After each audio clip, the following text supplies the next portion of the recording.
I have returned and found a spammer, it seems. Great. Don't know if anyone's still here. I know it's pretty late over on the East Coast, but, oops. Turn this off. No more display capture. I don't really have a good image to stick in here. So let's see. What can I put? I will put...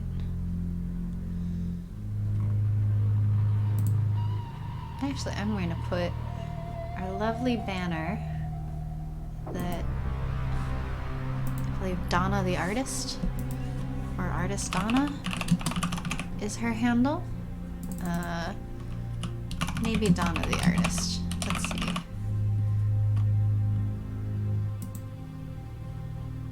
Donna the Artist made this lovely, very nice banner for us.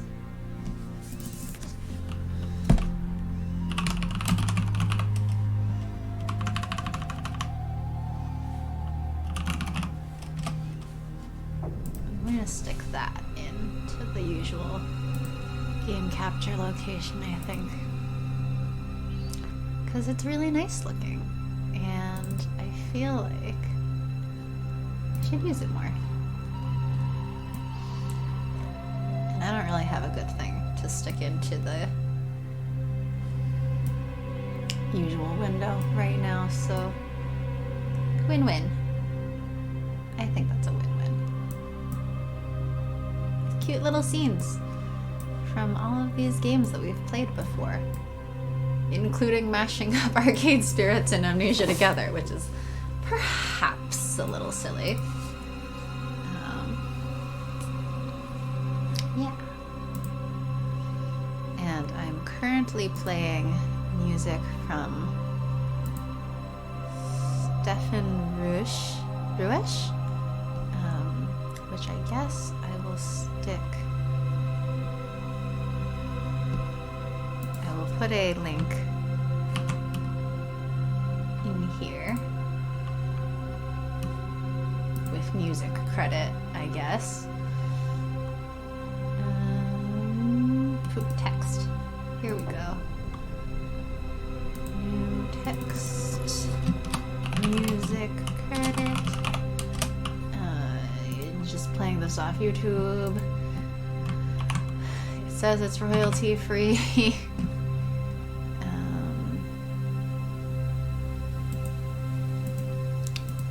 So I just found some spooky sounds, basically.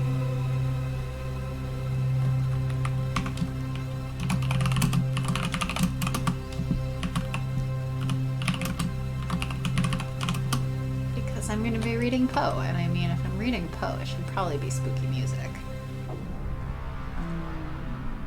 Yep. So I'm going to stick that right down here.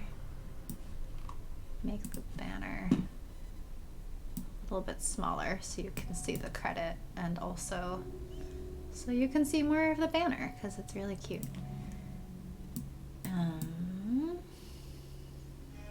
Don't really want to cut off her name, so I guess. Sorry, Kent. And there's the music credit. There's the artist name in the corner down there. And I will get started with my 45 minutes, which is no longer an hour. We're just running late this whole day, I guess.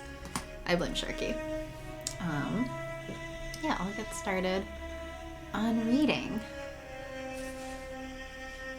And I am going to be reading The Purloined Letter by Edgar Allan Poe. Caveat, Poe, like I think probably all writers of this time, was kind of racist. So is Lovecraft, though, so sad. Very sad. But unfortunately, I feel like a lot of these older writers were all racist. So, yeah. Just mentioning that because we shouldn't let them get away with it. But they're dead, so they can't really take it back. Okay, I'm going to be reading the Purloined Letter, which comes with a quote, Nil sapientiae odiosius acumine nimio. I don't know what that means, but it's apparently by Seneca? Okay. At Paris, just after dark one gusty evening in the autumn of 18 blank, I was enjoying the twofold luxury of meditation in a meerschaum, in company with my friend C. Auguste Dupin, in his little back library, or book closet, au troisième, number 33, Rue du Nord, Faubourg Saint-Germain. For 1 hour at least we had maintained a profound silence, while each, to any casual observer, might have seemed intently and exclusively occupied with the curling eddies of smoke that oppressed the atmosphere of the chamber. For myself, however, I was mentally discussing certain topics which had formed matter for conversation between us at an earlier period of the evening. I mean the affair of the Rue Morgue, and the mystery attending the murder of Marie Roget.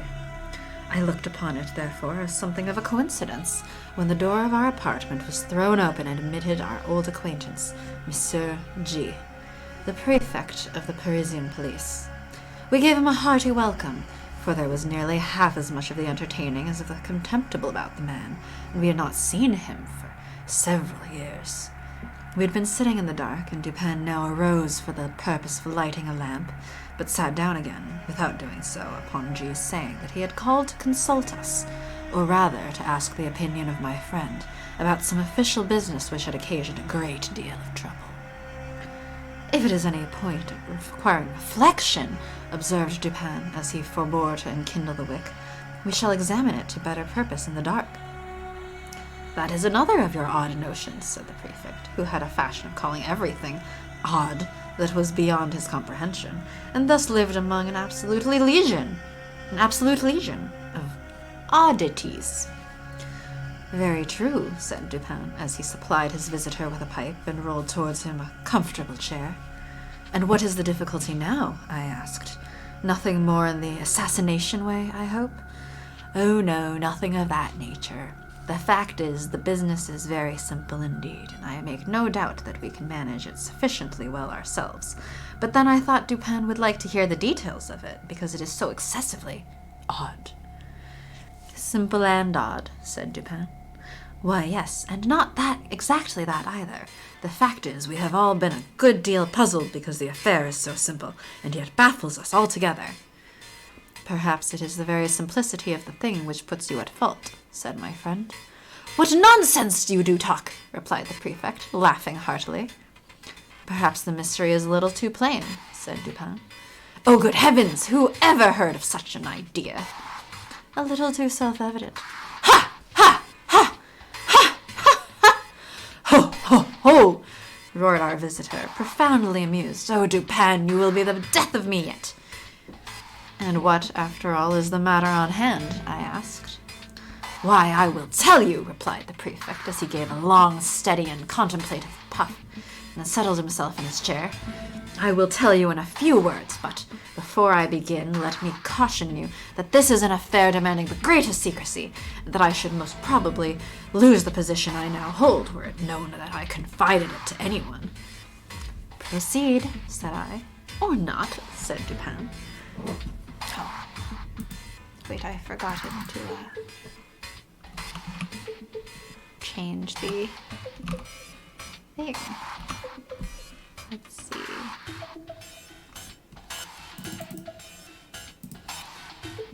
Reading. Reading fun? Maybe just, can I just do reading as the category?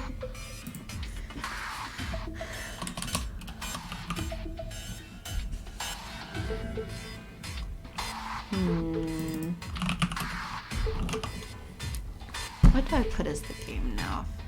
I guess I'll just do reading fun. Oh, wait. Here we go. Dark Tales. Edgar Allan Poe's. Do they have this? They do not have it. What do they have? They have Mask of the Red Death. Maybe I should switch. I know I'm already like 7 minutes into this, but you know, it's only like 2.5 pages.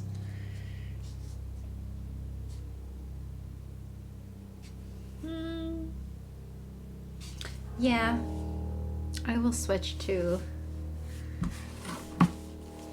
The Telltale Heart. Everybody's favorite-ish. At least it's the one I had to read in school, so I mean,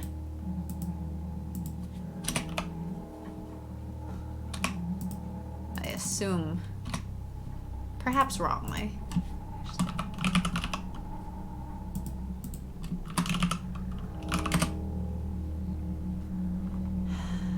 Why is it doing this?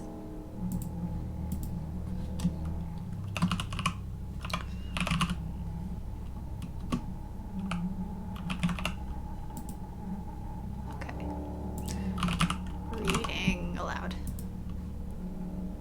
Done. I hope that works. So I guess I'll be very suddenly just kind of switching to The Telltale Heart now. Sorry. And yes, Halloween was in fact 2 weeks ago, but I don't give a fuck. It's always a good time for Poe and spoopy things, so you know. Okay. True. Nervous. Very, very dreadfully nervous I had been and am. But why will you say that I am mad? The disease had sharpened my senses, not destroyed, not dulled them. Above all was the sense of hearing acute. I heard all things in the heaven and in the earth. I heard many things in hell. How then am I mad? Hearken, and observe how healthily, how calmly I can tell you the whole story. It is impossible to say how first the idea entered my brain, but once conceived, it haunted me day and night. Object there was none. Passion there was none. I loved the old man. He had never wronged me. He had never given me insult. For his gold I had no desire. I think it was his eye. Yes, it was this. He had the eye of a vulture, a pale blue eye with a film over it. Whenever it fell upon me, my blood ran cold.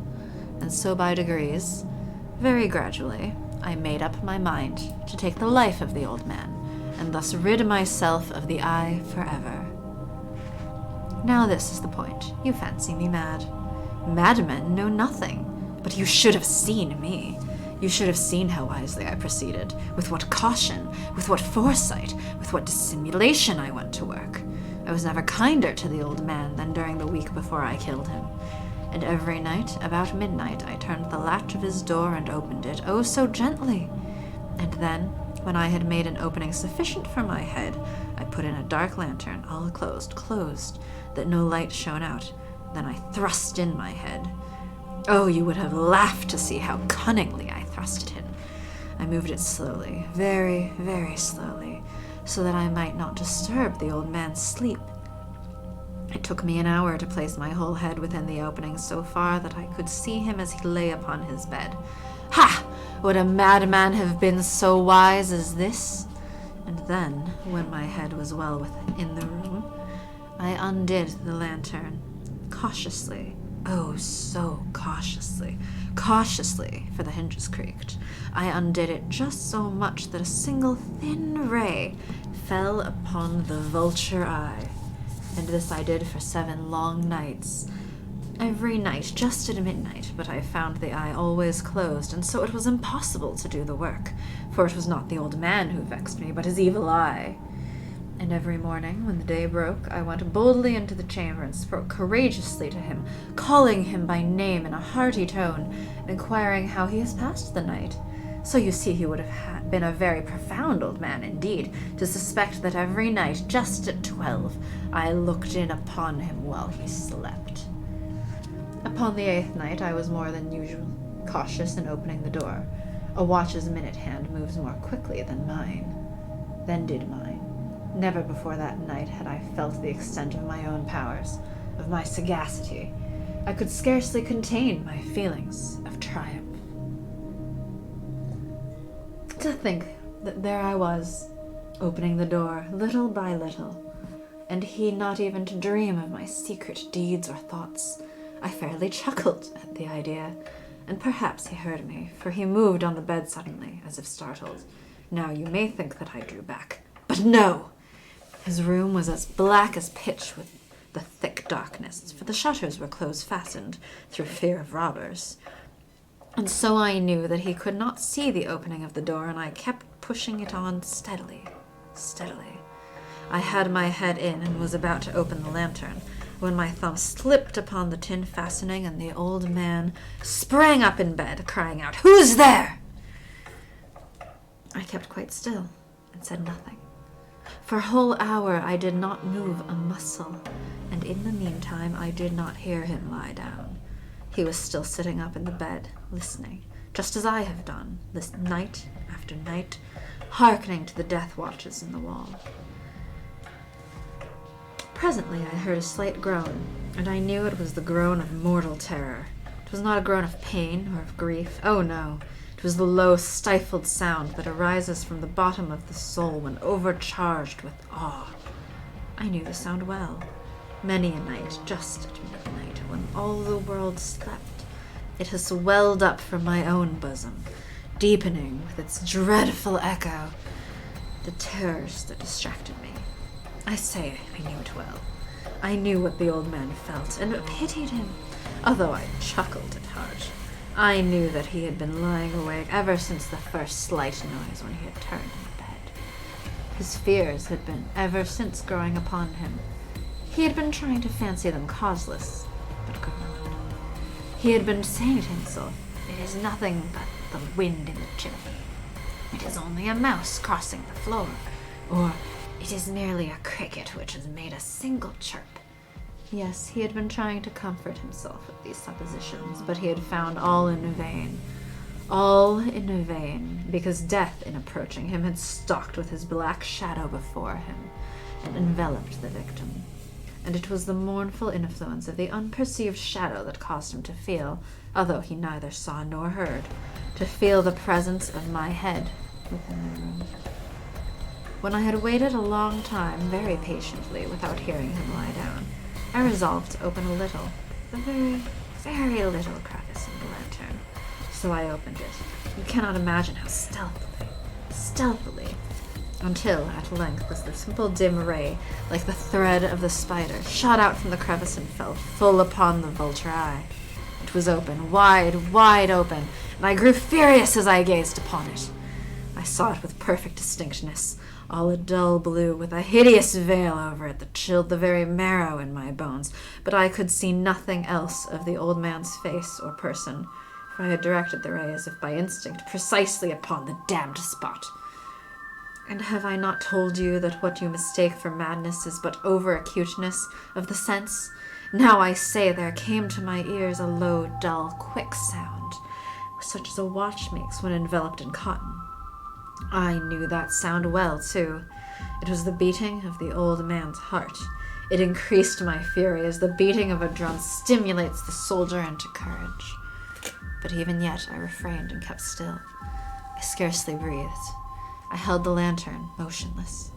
I tried how steadily I could maintain the ray upon the Eve. Eve? I think. That says Eve, but I think it's I. Meantime, the hellish tattoo of the heart increased. It grew quicker and quicker, and louder every instant. The old man's terror must have been extreme. It grew louder, I say, louder every moment. Do you mark me well? I have told you that I am nervous. So I am. And now at the dead hour of the night, amid the dreadful silence of that old house, so strange a noise as this excited me to uncontrollable terror. Yet for some minutes longer I refrained and stood still, but the beating grew louder, louder. I thought the heart must burst, and now a new anxiety seized me. The sound would be heard by a neighbor. The old man's hour had come. With a loud yell, I threw open the lantern and leaped into the room. He shrieked once only.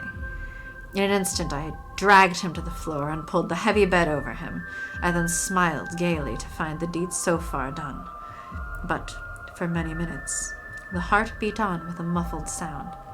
This, however, did not vex me. It would not be heard through the wall. At length it ceased. The old man was dead. I removed the bed and examined the corpse. Yes, he was stone dead. I placed my hand upon the heart and held it there many minutes. There was no pulsation. He was stone dead. His eye would trouble me no more. If you still think me mad, you will think so no longer when I describe the wise precautions I took for the concealment of the body. The night waned, and I worked hastily, but in silence. First of all, I dismembered the corpse. I cut off the head and the arms and the legs. I then took up 3 planks from the floor of the chamber and deposited all between the scantlings. I then replaced the board so cleverly, so cunningly, that no human eye, not even his, could have detected anything wrong. There was nothing to wash out, no stain of any kind, no blood spot whatever. I had been too wary for that. A tub had caught all. Ha ha! When I had made an end of these labors, it was 4 o'clock, still dark as midnight. As the bell sounded the hour, there came a knocking at the street door. I went down to open it with a light heart, for what had I now to fear? There entered 3 men who introduced themselves with perfect suavity as officers of the police. All cops are bastards. A shriek had been heard by a neighbor during the night. Suspicion of foul play had been aroused. Information had been lodged at the police office, and they, the officers, had been deputed to search the premises. I smiled. For what had I to fear? I bade the gentleman welcome. The shriek, I said, was my own, in a dream. The old man I mentioned was absent in the country. I took my visitors all over the house. I bade them search. Search well! I led them at length to his chamber. I showed them his treasures, secure, undisturbed. In the enthusiasm of my confidence, I brought chairs into the room and desired them here to rest from their fatigues, while I myself, in the wild audacity of my perfect triumph, placed my own seat upon the very spot beneath which reposed the corpse of the victim. The officers were satisfied. My manner had convinced them. I was singularly at ease. They sat, and while I answered cheerily, they chatted of familiar things. But ere long, I felt myself getting pale. I wished them gone. My head ached, and I fancied a ringing in my ears. But still they sat and still chatted. The ringing became more distinct. It continued and became more distinct. I talked more freely to get rid of the feeling, but it continued and gained definiteness until, at length, I found that the noise was not within my ears. No doubt I now grew very pale, but I talked more fluently and with a heightened voice. Yet the sound increased, and what could I do? It was a low, dull, quick sound, much such a sound as a watch makes when enveloped in cotton. I gasped for breath, and yet the officers heard it not. I talked more quickly, more vehemently, but the noise steadily increased. I arose and argued about trifles in a high key and with violent gesticulations, but the noise steadily increased. Why would they not be gone? I paced the floor to and fro with heavy strides, as if excited to fury by the observations of the men, but the noise steadily increased. Oh God, what could I do? I foamed, I raved, I swore. I swung the chair upon which I had been sitting and grated upon the boards, but the noise arose over all and continually increased. It grew louder, louder, louder, and still the men chatted pleasantly and smiled. Was it possible they heard not? Almighty God, no, they heard, they suspected, they knew, they were making a mockery of my horror. This I thought, and this I think. But anything was better than this agony. Anything was more tolerable than this derision. I could bear those hypocritical smiles no longer. I felt that I must scream or die. And now, again, hark! Louder! Louder! Louder! Louder! Villains! I shrieked. Dissemble no more! I admit the deed. Tear up the planks. Here! Here! It is the beating of his hideous heart. The end. Yeah, hope people enjoyed that.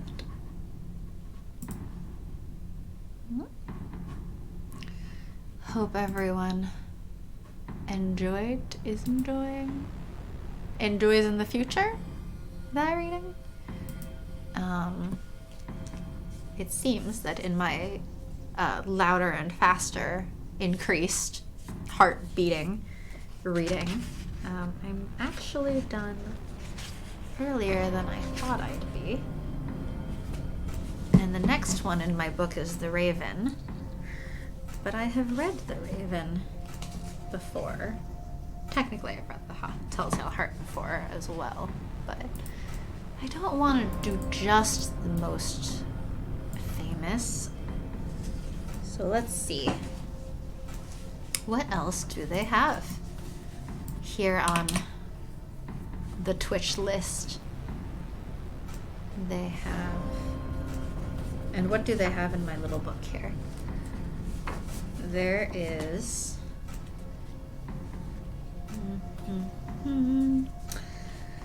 Next one after The Raven is Hop Frog, followed by The Oval Portrait and The Mask of the Red Death. So...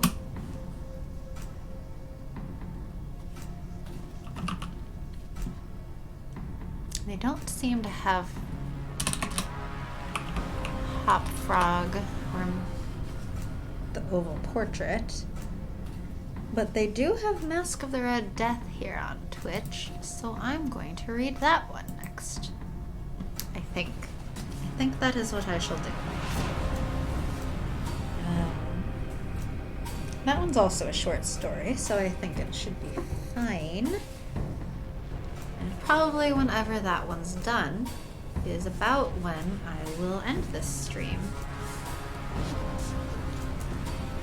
I think so. But first I'm going to take a drink because it's important to hydrate.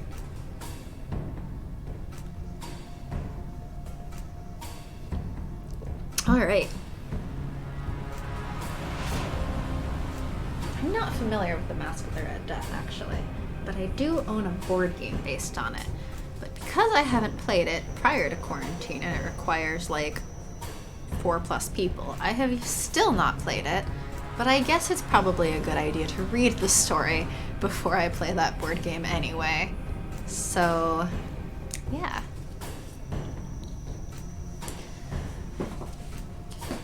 Mask of the Red Death. The Red Death had long devastated the country. No pestilence had ever been so fatal or so hideous. Blood was its avatar and its seal, the redness and the horror of blood. There were sharp pains and sudden dizziness, and then profuse bleeding at the pores with dissolution. The scarlet stains upon the body, and especially upon the face of the victim, were the pest ban which shut him out from the aid and from the sympathy of his fellow men. And the whole seizure, progress and termination of the disease were the incidents of half an hour. But Prince Prospero was happy and dauntless and sagacious. When his dominions were half depopulated, he summoned to his presence 1,000 hale and light-hearted friends from among the knights and dames of his court, and with these retired to the deep seclusion of one of his castellated abbeys. This was an extensive and magnificent structure, the creation of the prince's own eccentric yet august taste. A strong and lofty wall girdled it in. This wall had gates of iron. The courtiers, having entered, brought furnaces and massy hammers and welded the bolts. They resolved to leave means neither of ingress or egress to the sudden impulses of despair or frenzy from within. The abbey was amply provisioned. With such precautions, the courtiers might bid defiance to contagion. The external world could take care of itself. In the meantime, it was folly to grieve or to think. The prince had provided all the appliances of pleasure. There were buffoons, there were improvisatori, there were ballet dancers, there were musicians, there was beauty, there was wine. All these and security were within. Without was there death. I don't know whether to applaud or frown upon this extreme luxury of self-quarantining. I think frown upon. I think I had recently heard Kim Kardashian did something similar of like having all of her friends quarantine for 2 weeks and then flying off to a private island to feel some semblance of normal. Yeah, that's not normal for the rest of us. And on we read. It was toward the close of the 5th or 6th month of his seclusion, and while the pestilence raged most furiously abroad, that the Prince Prospero entertained his 1,000 friends at a masked ball of the most unusual magnificence. It was a voluptuous scene, that masquerade. But first let me tell of the rooms in which it was held. There were 7, an imperial suite. In many palaces, however, such suites form a long and straight vista, while the folding doors slide back nearly to the walls on either hand, so that the view of the whole extent is scarcely impeded. Here the case was very different, as might have been expected from the Duke's love of the bizarre. The apartments were so irregularly disposed that the vision embraced but little more than one at a time. There was a sharp turn at every 20 or 30 yards, and at each turn a novel effect. To the right and to the left, in the middle of each wall, a tall and narrow Gothic window looked out upon a closed corridor which pursued the windings of the suite. These windows were of stained glass whose color varied in accordance with the prevailing hue of the decorations of the chamber into which it opened. That at the eastern extremity was hung, for example, in blue, and vividly blue were its windows. The second chamber was purple in its ornaments and tapestries, and here the panes were purple. The third was green throughout, and so were the casements. The fourth was furnished and lighted with orange, the fifth with white, the sixth with violet. The 7th apartment was closely shrouded in black velvet tapestries that hung all over the ceiling and down the walls, falling in heavy folds upon a carpet of the same material and hue. But in this chamber only, the color of the windows failed to correspond with the decorations. The panes here were scarlet, a deep blood color. Now in no one of the 7 apartments was there any lamp or candelabrum, amid the profusion of golden ornaments that lay scattered to and fro or depended from the roof. There was no light of any kind emanating from a lamp or candle within the suite of chambers, but in the corridors that followed the suite there stood opposite to each window a heavy tripod bearing a brazier of fire that projected its rays through the tinted glass and so glaringly illumined the room.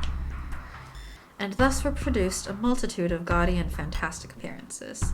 But in the western or black chamber, the effect of the firelight that streamed upon the dark hangings through the blood-tinted panes was ghastly in the extreme, and produced so wild a look upon the countenances of those who entered, that there were few of the company bold enough to set foot within its precincts at all.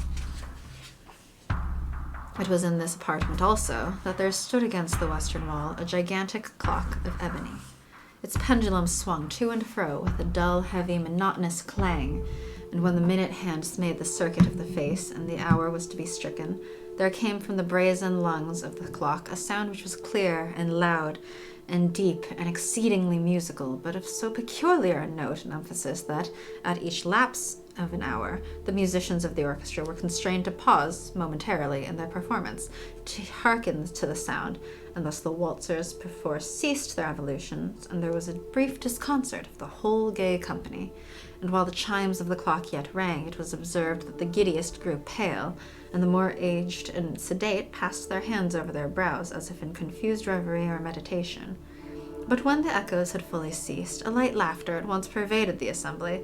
The musicians looked at each other and smiled as if their own nervousness and folly, and made whispering vows, each to the other, that the next chiming of the clock should produce in them no similar emotion. And then, after the lapse of 60 minutes, which embraced 3,600 seconds of the time that flies, there came yet another chiming of the clock, and then were the same disconcert and tremulousness and meditation as before.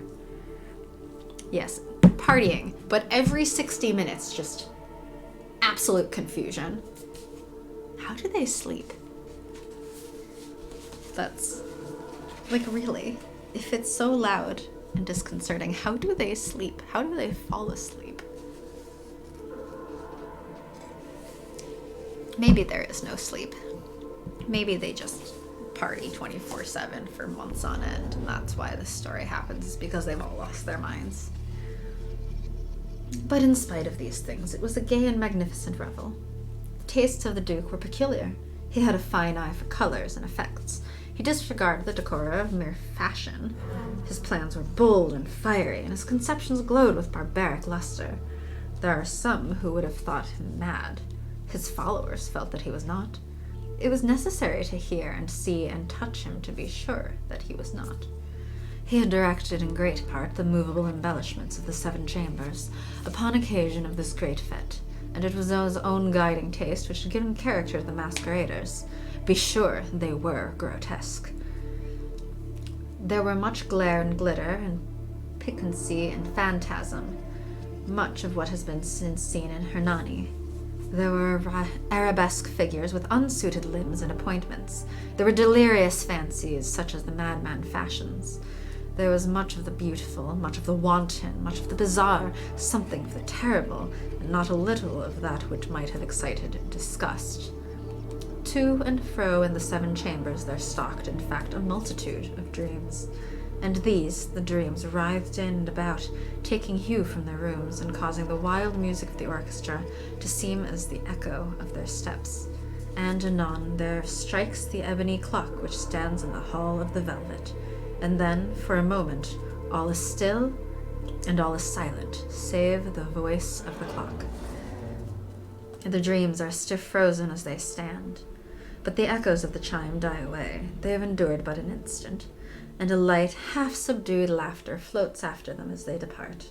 And now again the music swells, and the dreams live and writhe to and fro more merrily than ever, taking hue from the many-tinted windows through which stream the rays from the tripods.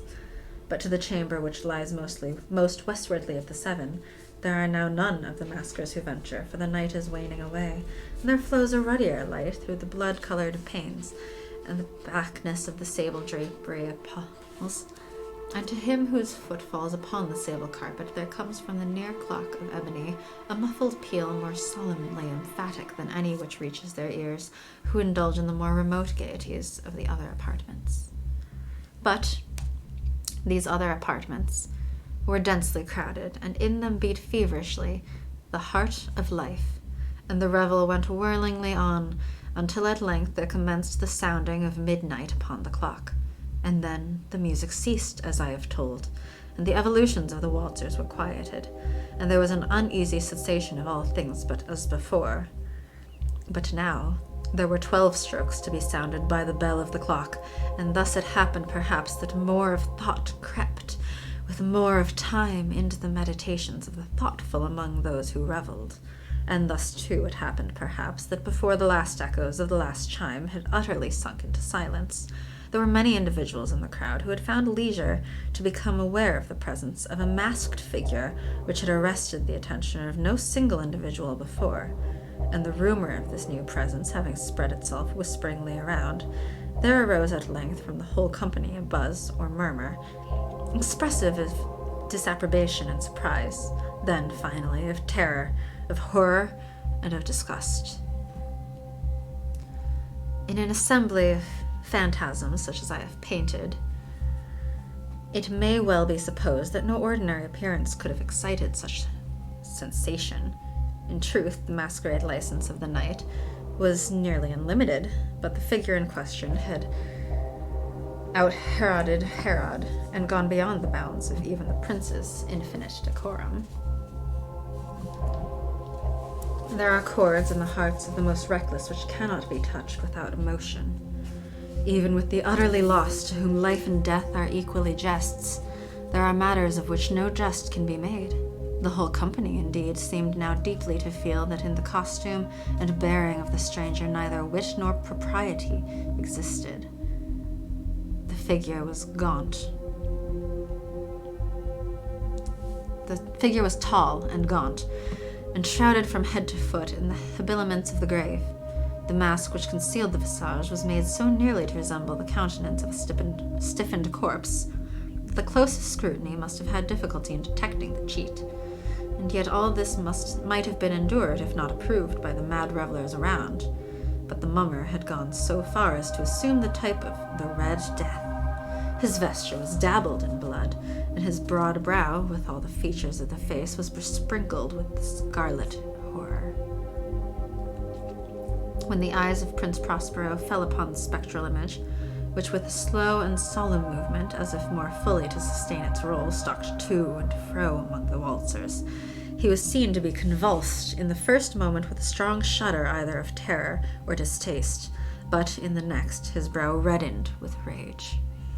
"Who dares," he demanded hoarsely of the courtiers who stood near him, "who dares insult us with this blasphemous mockery? Seize him and unmask him, that we may know whom we have to hang at sunrise from the battlements." It was in the eastern or blue chamber in which stood the Prince Prospero as he uttered these words.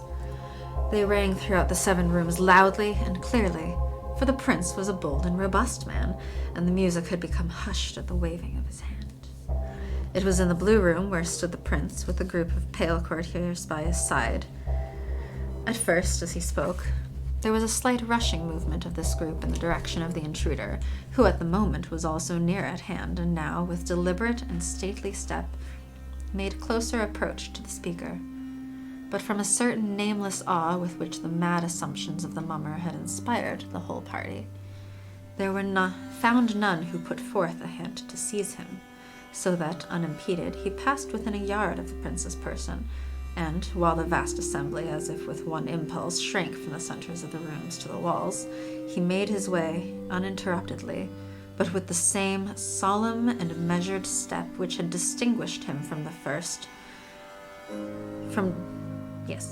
through the blue chamber to the purple, through the purple to the green, through the green to the orange, through this again to the white, and even thence to the violet, ere a decided movement had been made to arrest him. It was then, however, that the Prince Prospero, maddening with rage and the shame of his own momentary cowardice, rushed hurriedly through the 6 chambers, while none followed him on account of a deadly terror that had seized upon all. He bore aloft a drawn dagger and had approached, in rapid impetuosity, to within 3 or 4 feet of the retreating figure, when the latter, having attained the extremity of the velvet apartment, turned suddenly and confronted his pursuer. There was a sharp cry, and the dagger dropped gleaming upon the sable carpet, upon which, instantly afterwards, fell prostrate in death the Prince Prospero. Then, summoning the wild courage of despair, a throng of the revelers at once threw themselves into the black apartment, and, seizing the mummer, whose tall figure stood erect and motionless within the shadow of the ebony clock, gasped in unutterable horror at finding the grave cerements and corpse-like mask which they had handled with so violent a rudeness, untainted by any tangible form. And now was acknowledged the presence of the Red Death. He had come like a thief in the night, and one by one dropped the revelers in the blood-bedewed halls of their revel, and died each in the despairing posture of his fall. And the life of the ebony clock went out with that of the last of the gay, and the flames of the tripods expired, and the darkness and decay and the Red Death held illimitable dominion over all. The end. Wow, that felt more relevant than I was expecting. That was quite the story, and this is why, even if you have all self-quarantined for quite a while, you should not go to any wild and crazy parties with thousands of people right now, because you do not want to be at a super spreader event where all of you die.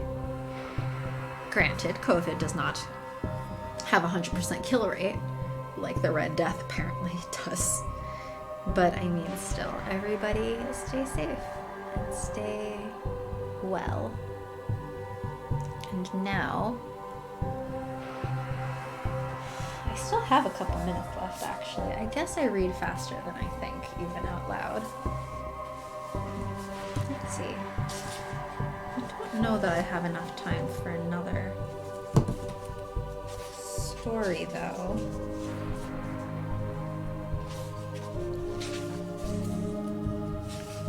But let's find out. Okay, the next one is quite... All of the remaining ones are quite long here. Yeah. I guess that means that it's time to stop here, actually. Because those are probably the shortest ones available to me. I don't want to go too far over. I realize it's already pretty late, and that I think most of our usuals have already gone away to bed. But I had fun reading and doing art and swapping our kid spirits' voices. The donation page will remain available for another, I guess, really the rest of the year.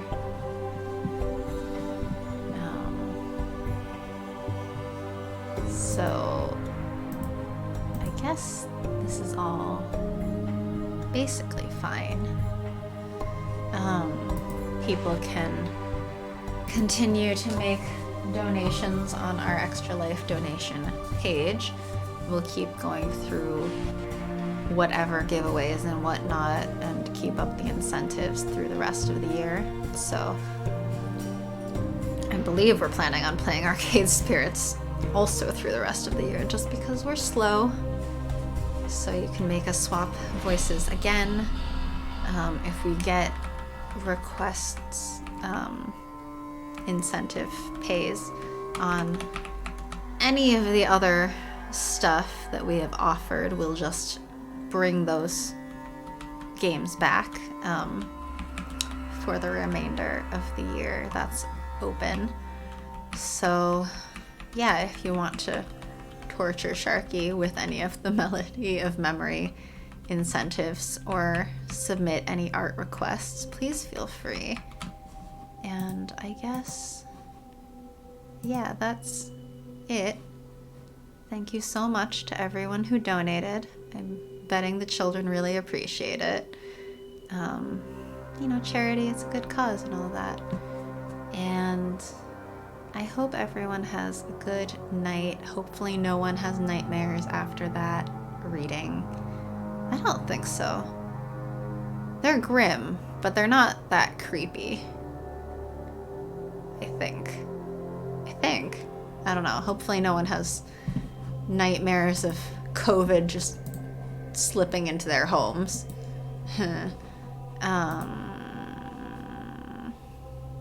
Yeah.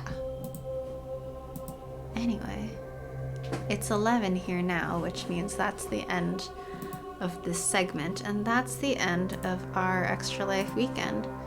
So again, thank you to everyone who joined. Big extra thank you to everyone who donated. Really appreciate it. And have a good night, everyone. I will end this here. Bye.